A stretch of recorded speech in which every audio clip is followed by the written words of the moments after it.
नमस्कार दोस्तों, कैसे हैं आप? ये बताने के लिए कमेंट्स बॉक्स में हर बार की तरह हर हर महादेव जरूर लिख दीजिएगा।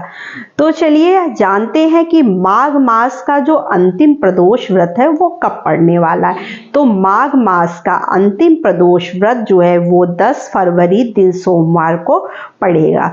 तो सोम प्रदोष पड़ रहा है। अगर सोमवार को प्रदोष का व्रत पड़ता है तो सोम प्रदोष होता है, और अगर रविवार को पड़ता है तो रवि प्रदोष होता है। तो एक साल में जो है प्रदोष का व्रत कई बार आता है।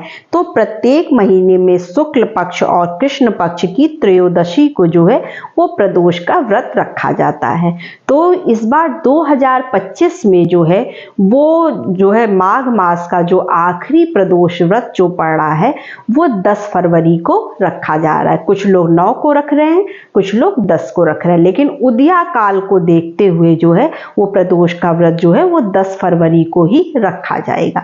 तो चलिए अब जान लेते हैं कि प्रदोष का व्रत में हमें कौन कौन से कार्य करने हैं, कैसे पूजा करनी है, पूरी विधि हम जान लेंगे। और ये भी जानेंगे कि त्रयोदशी तिथि कब से प्रारंभ हो रही है, कब समाप्त हो रही है।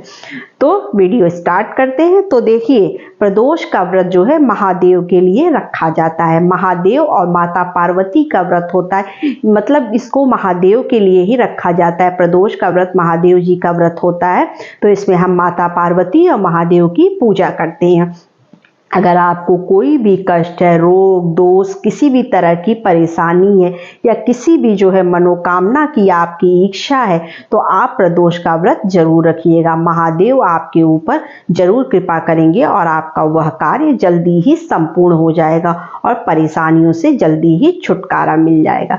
सच्चे मन से प्रदोष का व्रत रखने वाले महादेव और माता पार्वती की जो भी पूजा करते हैं उनकी सभी मनोकामनाएं पूर्ण हो जाती हैं।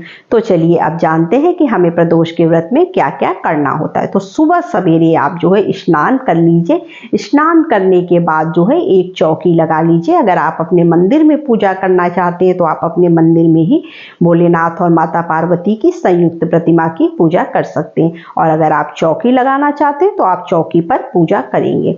उसके बाद हमें क्या करना है, अगर आप शिवालय जाएं तो बहुत अच्छा। उस दिन हमें शिवालय जाकर पूजा जरूर करनी चाहिए प्रदोष की। बहुत लोग जो है सुबह नहीं जा पाते हैं, तो आप शाम को चली जाइए। शाम को जो है धूप दीप वगैरह जलाकर वहां भगवान को ढोक दीजिए।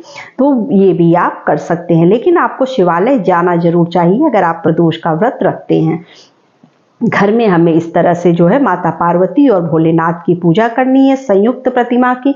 उसके बाद हमें धूप दीप नैवेद्य आदि से भोलेनाथ और माता पार्वती की पूजा करनी होती है। भोग चढ़ाना होता है, जो भी सीजनल फल आपको मिल जाए वो फल चढ़ाइए। बेलपत्र आप जरूर चढ़ाइएगा, क्योंकि भोलेनाथ को बेलपत्र अत्यधिक पसंद है। तो आपको भोलेनाथ को बेलपत्र जरूर चढ़ाना चाहिए। जो भी आपको चीजें मिल जाए, भांग धतूरा, जो भी भोलेनाथ को चढ़ता है वो सब आप चढ़ाइए। और जो है उनको चंदन जरूर चढ़ाइएगा उस दिन। बहुत लोग शहद दही, जितनी आपका सामर्थ्य हो, जो आपको इजीली मिल जाए वो सब चढ़ाकर आप भोलेनाथ की धूप दीप नैवेद्य आदि से आरती करके पूजा करिएगा। और शाम को भी आपको आरती करनी होती है, पूजा करना होता है भोलेनाथ का।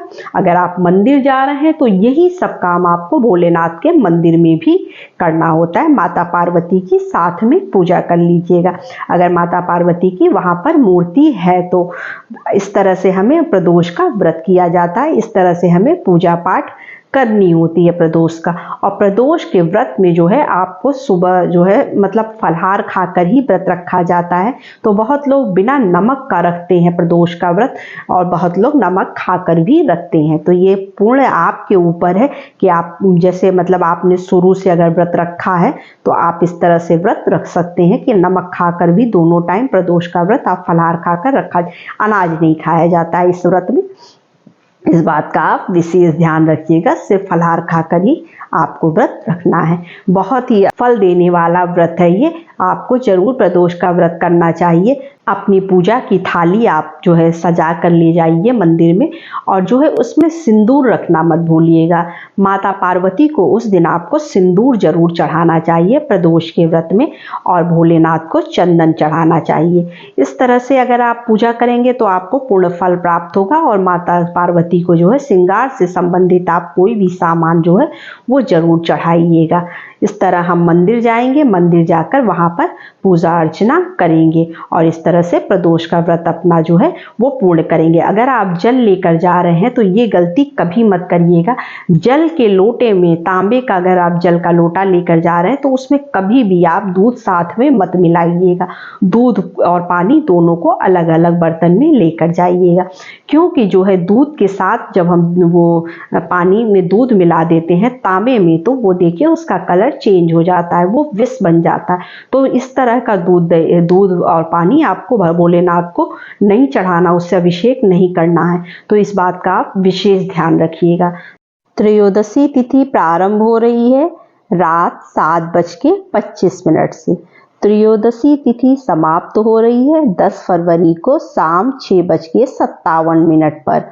उदया तिथि के अनुसार माघ मास के शुक्ल पक्ष की त्रयोदशी 10 फरवरी को है। तो यही छोटी सी वीडियो थी, छोटी सी जानकारी थी। भगवान भोलेनाथ की पूजा जो भी सच्चे मन से करता है उसकी सभी मनोकामनाएं पूर्ण हो जाती हैं।